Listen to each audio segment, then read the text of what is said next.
Assalamualaikum dear students. So beta, as you see now that is the agro based industries. बेटा मैंने आपको पिछले class में बोला there are the classification of industries on the basis of their nature of raw material that is there are agro based industries mining based industries और this mineral based industries and this marine based industries. तो अब हम agro based industries को discuss करेंगे क्योंकि हम कर रहे हैं ना मैन्युफैक्चरिंग, क्योंकि एग्रो बेस्ड में भी कुछ आएंगी मैन्युफैक्चरिंग इंडस्ट्रीज, यानी वो इंडस्ट्रीज जो मैन्युफैक्चर कर रही है प्रोडक्ट्स जो मैन्युफैक्चर्ड कर रही है बट लेकिन उनका रॉ मटेरियल एग्रीकल्चर से आता है या इवन एनिमल और एग्रीकल्चर तो सेम है. तो प्लांट्स तो जिनका रॉ मटेरियल प्लांट और एनिमल मैटर होता है, so that are known as the agro based industries. उसी में हम दो इंपॉर्टेंट डिस्कस करने जा रहे हैं, that is the jute textile industries and cotton textile industry. Jute textile industry is also agro based industry क्योंकि इस मैन्युफैक्चरिंग इंडस्ट्री का रॉ मटेरियल जूट होता है जो प्रोडक्शन किया जाता है एग्रीकल्चर में. इसी तरफ कॉटन टेक्सटाइल इंडस्ट्रीज जो मैन्युफैक्चरिंग इंडस्ट्रीज है जो टेक्सटाइल्स बनाते हैं, लेकिन इनका रॉ मटेरियल जो होता है वो एग्रीकल्चर से आता है, कॉटन कल्टीवेशन की जाती है वो, इसलिए इनको बोला जाएगा एग्रो बेस्ड इंडस्ट्रीज. उसके अलावा और भी एग्रो बेस्ड इंडस्ट्रीज है, तो इसमें हम वही एग्रो बेस्ड इंडस्ट्रीज को डिस्कस करेंगे. क्या इनका कंट्रीब्यूशन क्या है, इकोनॉमी क्या है, एम्प्लॉयमेंट जनरेशन क्या है, या बाकी अदर इनके फ्यूचर्स हम इसमें डिस्कस करने जा रहे हैं. तो पहले बेटा आपको लिखना cotton, jute, silk, woollen textiles और sugar and edible oil processing. बेटा जो कॉटन टेक्सटाइल्स बनाती है वो एग्रो बेस्ड इंडस्ट्री है, जूट टेक्सटाइल जूट प्रोडक्ट्स वो भी एग्रो बेस्ड इंडस्ट्री है. सिल्क सिल्क तो आपको पता है जो सिल्क वर्म्स को हम रेयर कर रहे हैं यानी उन इंसेक्ट्स, वो भी एग्रो बेस्ड में, उसको वो फिर सिल्क में कन्वर्ट करते हैं, सिल्क टेक्सटाइल्स में कन्वर्ट करते हैं. उसके बाद वूल वूल एनिमल से हासिल किया जाता है, उसको टेक्सटाइल्स में किया जाता है. शुगर तो आपको पता है शुगर कैन से, और इडेबल ऑयल उसके अलावा आप देखो बहुत सारे ग्राउंड नट वगैरह आप देखो हम ऑयल्स प्रोड्यूस कर रहे हैं. So that is also known as the agro based oil these industry जो इडेबल ऑयल प्रोसेसिंग कर रहे हैं. इडेबल मींस खाने के लिए जो ऑयल बनाते हैं, तो उनको बोलेंगे हम एग्रो बेस्ड इंडस्ट्रीज. ये है example of agro based industries. Are based on agriculture raw material, agro based होते हैं एग्रीकल्चरल रॉ मटेरियल या प्लांट एंड एनिमल. ओके, उन्हीं में हम देखेंगे टेक्सटाइल्स हम उठाएंगे.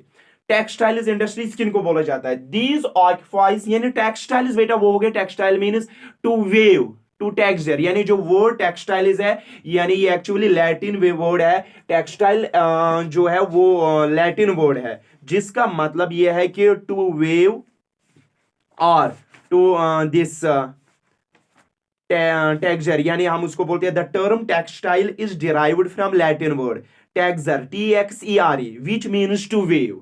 Texture means weave. बेटा वो इंडस्ट्रीज जो किसी मटेरियल को वेव कर रही है यानी टेक्सचर कर रही है, ये लैटिन टेक्सचर मीन्स यानी हम उसको वेविंग, जो किसी मटेरियल को वेविंग करके टेक्सटाइल्स बनाते हैं उनको बोलेंगे टेक्सटाइल्स. तो ये बहुत किस्म की इंडस्ट्रीज इंडिया में है, मतलब कुछ इंडस्ट्रीज सिल्क को वेविंग करके टेक्सटाइल्स बनाते हैं, वो भी बन गई टेक्सटाइल. लेकिन सिल्क कुछ जूट मटेरियल को वेविंग कर रही है, टेक्सटाइल्स बनाते हैं, तो वो भी बन गए टेक्सटाइल्स. कुछ कॉटन को, कुछ वूल को या अदर, तो इनको बोलते हैं हम टेक्सटाइल इंडस्ट्रीज. तो वही मैंने लिखा टेक्सटाइल इंडस्ट्रीज. इंडिया में जो टेक्सटाइल इंडस्ट्रीज है जो वेविंग कर रही है यानी एक मटेरियल को वेविंग करके टेक्सटाइल बनाते हैं, ये तो that are known as the textile industries. These occupies unique position in Indian economy. जो ये है ये इंडियन इकोनॉमी में एक यूनिक पोजीशन है, इनको एक खास हकीकत है, एक अलग पहचान है.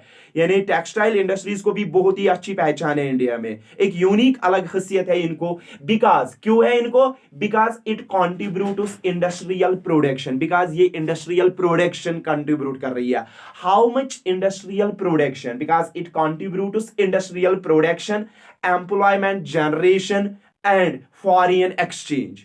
इनको क्यों यूनिक है, इनको क्यों इंपॉर्टेंस है इन टेक्सटाइल्स को, बिकॉज दे कंट्रीब्यूट, क्योंकि इनका आप देखो एक बहुत ही इंपॉर्टेंस है इंडिया में, because that industries contribute foreign exchange, ये फॉरेन एक्सचेंज में कंट्रीब्यूट कर रही है, और उसके अलावा एम्प्लॉयमेंट जनरेशन में कंट्रीब्यूट कर रही है, या industrial production I can say GDP वगैरह प्रोवाइड कर रही है.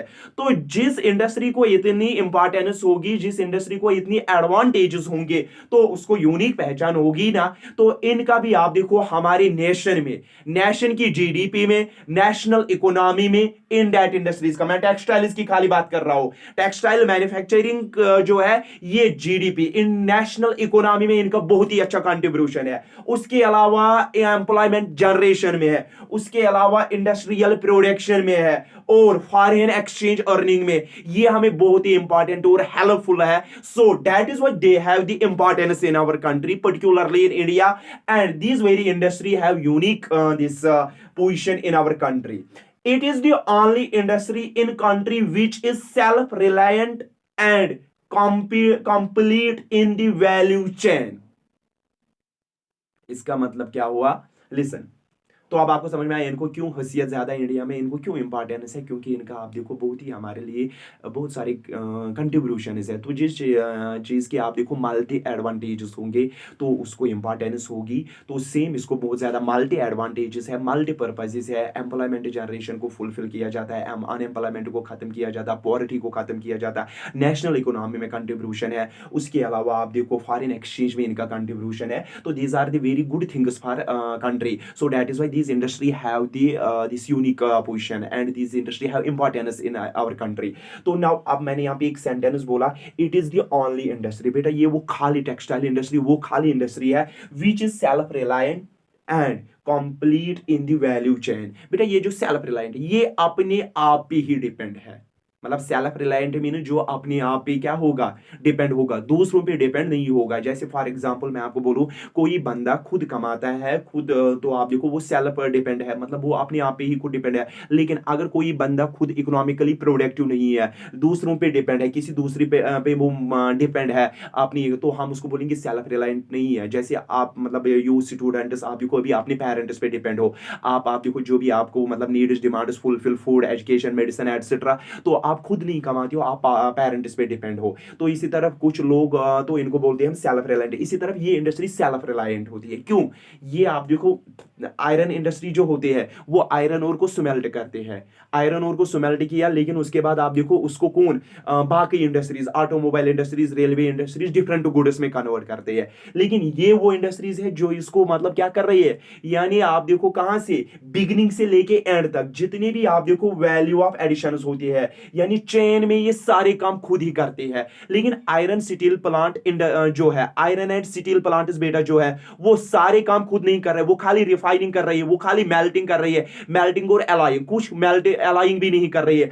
आयरन स्टील प्लांट हमारी कंट्री में सिर्फ क्या कर रही है, स्मेल्टिंग कर रही है आयरन ओर को, उसके बाद आयरन ओर प्यूरिफाई करके दिया ना, तो एलाई बना के दिया, फिर दूसरी इंडस्ट्रीज का काम है वो इनको डिफरेंट डिजायर्ड प्रोडक्ट्स में कन्वर्ट कर रही है, जिनके लिए रिक्वायर्ड होगा वो इनको डिजायर कर रही है। तो आप देखो ये सारे काम यानी चेन में सारे काम नहीं कर रही है, यानी जो इसको वैल्यू देना है ताकि ये आप देखो यूजेबल फॉर्म में आए।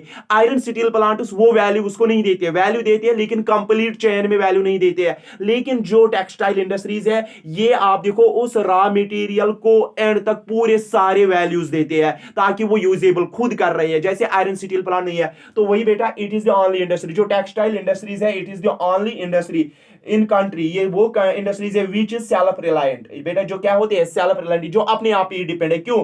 ये बाकी अदर पे नहीं है। आयरन स्टील प्लांट को आप देखो जब ऑटोमोबाइल इंडस्ट्रीज होंगे तो उनसे खरीदेंगे, जब अदर इलेक्ट्रॉनिक कॉपर स्मेल्टिंग के लिए इलेक्ट्रॉनिक इंडस्ट्रीज होंगे, जब आप देखो रेलवे होंगे या बाकी अदर होंगे एल्युमिनियम, तो वो उनसे खरीदते हैं। तो उनके प्रोडक्ट को जो आप देखो फाइनल वैल्यू दिया जाता है वो अदर इंडस्ट्रीज देते हैं, खुद आयरन कॉपर स्मेल्टिंग और एल्युमिनियम नहीं देता है। तो लेकिन ये वो इंडस्ट्री है जो अपने रॉ मटेरियल को, अपने प्रोडक्ट को फाइनल वैल्यू भी देता है, फाइनल टच भी देता है। सो इसलिए हम बोलेंगे सर आयरन स्टील प्लांट किस पे है, अदर इंडस्ट्रीज पे डिपेंड है, उनके वैल्यू को देता है अदर इंडस्ट्रीज, तो उनके प्रोडक्ट को, लेकिन ये अपने प्रोडक्ट को खुद ही वैल्यू देती है फाइनल तक। तो it is the only industry in country which is self reliant and complete in the value, ये कंप्लीट कर रही है। लेकिन आयरन स्टील प्लांट्स कंप्लीट नहीं कर रहे, कंप्लीट वैल्यू नहीं देते हैं चेन में, वो थोड़ा उसको मैन्युफैक्चर कर रहे हैं, स्मेल्ट कर रहे हैं, स्मेल्ट के बाद फर्दर वैल्यू तो बाकी इंडस्ट्रीज का काम है। लेकिन ये आप देखो complete value, final value in a chain end value तक ये खुद ही कर रही है। So that is why these industries are known as self reliant, ये दूसरों पे डिपेंड नहीं है, and complete the value chain, ये कंप्लीट वैल्यू चेन देती है। दैट इज, इसका मतलब बेटा क्या हुआ, from raw material, from raw material to the highest value added product, raw material से लेके हाईएस्ट वैल्यू जो सबसे फाइनल होता है, हाईएस्ट डिग्री ऑफ वैल्यू जहां पे एक प्रोडक्ट यूज किया जाएगा, ये हाईएस्ट वैल्यू उसको चेन में देते हैं। पहले इसको एक प्रोसेस कर रहे हैं, उसके बाद दूसरी प्रोसेस कर रहे हैं, उसके बाद दूसरी प्रोसेस कर रहे हैं, और धीरे धीरे इन दी वैल्यू ऑफ चेन में इसको फाइनल हाईएस्ट वैल्यू मिलता है, और जो ये प्रोडक्ट हो ये यूजेबल फॉर्म है। लेकिन आयरन स्टील प्लांट्स में वो इसको वैल्यू ऐड कर रहे हैं, लेकिन हाईएस्ट वैल्यू नहीं है, वो रिफाइन करके देते हैं आयरन एंड स्टील। लेकिन उसके बाद आप देखो उसको हाईएस्ट वैल्यू ऑटोमोबाइल में दिया जाता है, लॉक इंडस्ट्री में दिया जाता है, railway, ship building, other industries में दिया जाता है। So that is why these are known as self reliant. तो अगर आपको कल बोला जाएगा इनको सेल्फ रिलायंट क्यों बोला जाता है, किन इंडस्ट्रीज को सेल्फ रिलायंट बोला जाता है, that is the textile industries, because this textile I can say cotton and jute provide is the highest value, provide is the final value from raw material to the highest value to the raw material. Yeah, these are self-reliant. Because why they are self-reliant? Because these and complete in the value. Because these provide is the raw material, highest value added product. ये complete highest value product देते हैं. So या किन industries को self-reliant या complete industry बोला जाता है? इनको बोला जाता है क्योंकि ये highest value add कर रही है, खुद ही add कर रही है, ये बाकी other industries पे depend नहीं होते हैं, जैसे iron steel plants. Understand this? So that was about this. Now point is यहाँ पे कुछ मैं statistical data share करूंगा बेटा। पहले मैं आपको एक पॉइंट दिखाऊंगा। लिसन, हाईएस्ट वैल्यू में आपको मैं यहाँ पे, लिसन बेटा, यहाँ पे ये जो पॉइंट है ये रॉ मटेरियल है, ये रॉ मटेरियल आया कहां से, एग्रीकल्चर से। तो फाइबर प्रोडक्शन, उसके बाद इसको ये फाइबर बनाते हैं, खुद ही बनाते हैं कॉटन टेक्सटाइल या जो, उसके बाद सुपनिंग होती है, दूसरे प्रोसेस में सुपनिंग होती है इंडस्ट्री में, सुपनिंग के बाद तीसरे चेन में जाता है, तीसरे चेन में आप देखो सुपनिंग में क्या होता है, यानी एक्चुअली इसको यारन बन जाता है, यारन मीन्स थ्रेड, सुपनिंग का मतलब है यारन, यानी फाइबर प्रोडक्शन जो होती है यारन बन जाता है, वो थ्रेड्स बन जाते हैं उस कॉटन को जो रॉ कॉटन आया।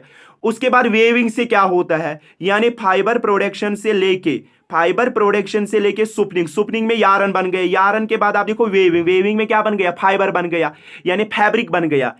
You got my point. Listen बेटा, यानी यहां का मतलब है जो वो कॉटन वहां से आया वो तो कॉटन बालूस होता है, इसको वो फाइबर बनाते हैं, पहले अलग अलग करते हैं, तो फिर इसको सुपनिंग होती है, सुपनिंग में यारन बनाया जाता है, सुपनिंग मीन्स ऐसे एक लॉन्ग थ्रेड्स बनाई जाती है, वो सुपनिंग से यारन बनता है। उसके बाद वेविंग की जाती है दूसरे चैन में, तो वहां फाइबर बन गया यानी टेक्सटाइल बन गया। उसके बाद आप देखो डाइंग एंड फिनिशिंग वगैरह जो होती है, जो अब टेक्सटाइल पे डाइंग, कलर, प्रिंटिंग वगैरह वो खुद कर रही है ये, और गारमेंट मैन्युफैक्चर, और खुद फिर गारमेंट्स बने। अब टेक्सटाइल यहां पे बन गया, टेक्सटाइल बेटा यहां पे टेक्सटाइल बन गया, एक बड़ा सा कपड़ा यानी वेविंग करके बन गया। लेकिन उसके बाद आप देखो इस पे डिजाइन कौन देना, कलर कौन सा देना, ये भी खुद करते हैं दूसरी चैन में।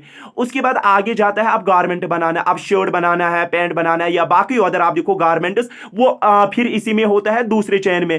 तो आप देखो यहां अगर हम देखेंगे, यहां प्राइमरी से लेके, यहां फर्स्ट से लेके आप देखो रॉ मटेरियल से ये फाइनल वैल्यू हाईएस्ट एड होता है गारमेंट, जब ये आप देखो पहनने के लायक होगा, तो ये सारे काम खुद कर रहे हैं टेक्सटाइल इंडस्ट्रीज। तो that is why they are known as self reliant and complete in the value chain. ये कंप्लीट वैल्यू चेन देते हैं, ये आधा नहीं आधा दूसरी इंडस्ट्री पे डिपेंड नहीं होते, आधा काम ये करेंगे आधा कोई दूसरी करेगी। जैसे स्मेल्टिंग के बाद आयरन को कन्वर्ट करना है डिफरेंट प्रोडक्ट्स में, उसको नेल्स बनाने हैं, उसको कंस्ट्रक्शन प्रोडक्ट्स बनाने हैं, उसको डोमेस्टिक बनाने हैं, एग्रीकल्चर के लिए मशीनरी, बाकी अदर मशीनरी बनानी है, वो बाकी अदर इंडस्ट्रीज का काम होता है। सो दैट मीन्स वो फाइनल वैल्यू नहीं देते, हाईएस्ट यानी एडिशन ऑफ वैल्यू नहीं देते हैं, लेकिन ये कॉटन टेक्सटाइल हाईएस्ट वैल्यू देते हैं, यानी यहां रॉ कॉटन से लेके उसको गारमेंट में खुद ही करते हैं, इन्हीं एक इंडस्ट्री के अंदर, एक ही रूफ के अंदर। सो दैट इज व्हाई इनको बोला जाता है, वही मैंने यहां पे लिखा, it is the only industry which is self reliant and complete the value chain that is from raw material to highest value added in that industries. Now बेटा यहां पे आप लिखा टाइप्स, कॉटन टेक्सटाइल के दो टाइप्स होते हैं, एक है कॉटन और दूसरा है जूट टेक्सटाइल। मतलब हम बनाते हैं जनरली यहां कॉटन टेक्सटाइल्स और जूट टेक्सटाइल्स, ज्यादा हमें यही दो देखना है।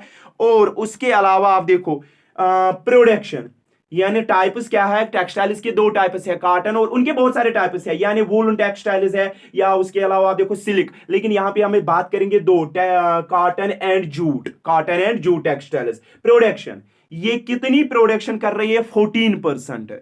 बेटा इसका मतलब है कि प्रोडक्शन का मतलब है कि इंडस्ट्रियल प्रोडक्शन, यानी यहां पे मैंने लिखा इंडस्ट्रियल प्रोडक्शन। जितनी हमारी कंट्री में इंडस्ट्रियल प्रोडक्शन होती है, चाहे आयरन स्टील प्लांट हो, कॉपर स्मेल्टिंग हो, या रिफाइनरीज हो, या बाकी अदर इंडस्ट्रीज हो, टोटल अगर हम देखेंगे वो 100% प्रोडक्शन हो गई। जितनी प्रोडक्शन होती है that is the 100% production. Understand this? तो once again, for example iron steel plant, cotton textile plant, jute textile plant, उसके अलावा हम देखेंगे दीज मैरीन बेस्ड या बाकी फॉरेस्ट बेस्ड इंडस्ट्रीज है या रिफाइनरीज है, टोटल जितनी प्रोडक्शन करेंगे 100%, जितनी हमारी कंट्री में प्रोडक्शन है डेट इज। उसमें आप देखो टेक्सटाइल्स कितनी कर रही है, टेक्सटाइल का कितना है, आयरन इनका कितना है, वो 14% है। इंडस्ट्रियल प्रोडक्शन कितनी है, ये कितना कर रहे हैं, जितनी इंडस्ट्रियल प्रोडक्शन है उसमें कितना इनका कंट्रीब्यूट है, 14%। ओके, उसके बाद employment generation, employment generation 35 million people है, 35 मिलियन पर्सन को ये एम्प्लॉयमेंट प्रोवाइड कर रही है। जितनी पॉपुलेशन इंडिया में उसके 35 को ये आप देखो, ये कॉटन टेक्सटाइल इंडस्ट्रीज और जो टेक्सटाइल इंडस्ट्रीज, दोनों टेक्सटाइल, इन टेक्सटाइल्स आपको नहीं लिखना इंडिविजुअली कॉटन में, इंडिविजुअल में बोल रहा हूं मैं, इंडिविजुअली नहीं बोल रहा हूं मैं, दोनों का बोल रहा हूं। 35 मिलियन ये कर रही है दोनों टेक्सटाइल्स, और 14% इंडस्ट्रियल प्रोडक्शन है। जीडीपी 4% है, इनका कितना कंट्रीब्यूशन है जीडीपी में, 4% है बेटा। सो अगर हम देखेंगे इनके जीडीपी में, आपको अगर देखना होगा तो 4% जीडीपी कंट्रीब्यूशन है, 4% जीडीपी कंट्रीब्यूशन है। उसके बाद foreign exchange that is the 24.6%, 24.6%। तो ये आपको स्टैटिस्टिकल डाटा याद रखना है। So that is not individually associated with cotton textiles, it is the whole textile. मैं बात कर रहा हूं टेक्सटाइल की, फिर हम इंडिविजुअल देखेंगे किसका, कॉटन का कितना है, जूट का कितना है, वूल का कितना है। लेकिन मैं यहां पे बोल रहा हूं जो टोटल हमें इंडस्ट्रियल प्रोडक्शन है और उस इंडस्ट्रियल में टेक्सटाइल्स का कंट्रीब्यूट कितना है, 14%। जो टोटल इंडस्ट्रीज है उनमें एम्प्लॉयमेंट जनरेशन कितना देते हैं टेक्सटाइल्स, 35 मिलियन पीपल, क्यों आयरन स्टील प्लांट्स भी देते हैं। लेकिन हम बात कर रहे हैं टेक्सटाइल्स का, तो 35 million people. And what is the contribution of national economy by the industry, not by the textile industry, 4%। और फॉरेन एक्सचेंज ये कितना कमाते हैं, 24.6%। जितना हमें फॉरेन एक्सचेंज आता है इंडस्ट्रीज से, लिसन, जितना हमें टोटल फॉरेन एक्सचेंज बेटा आता है उसका, मैं नहीं बोल रहा हूं ये नहीं, उसका अगर हम बांट के देंगे, इंडिविजुअल टेक्सटाइल्स का देखेंगे, टेक्सटाइल्स में उसका 24.6% है। So these are the about the textiles. So next में हम देखेंगे कॉटन टेक्सटाइल, फिर हम देखेंगे कॉटन टेक्सटाइल, इसकी डिस्ट्रीब्यूशन कहां पे कॉटन टेक्सटाइल इंडिया में है, और उसके अलावा बाकी इनके अदर फीचर्स वो हम कल देखेंगे, कॉटन फिर जूट। तो ये था जनरल में पहले टेक्सटाइल्स का। ओके चलो, थैंक यू।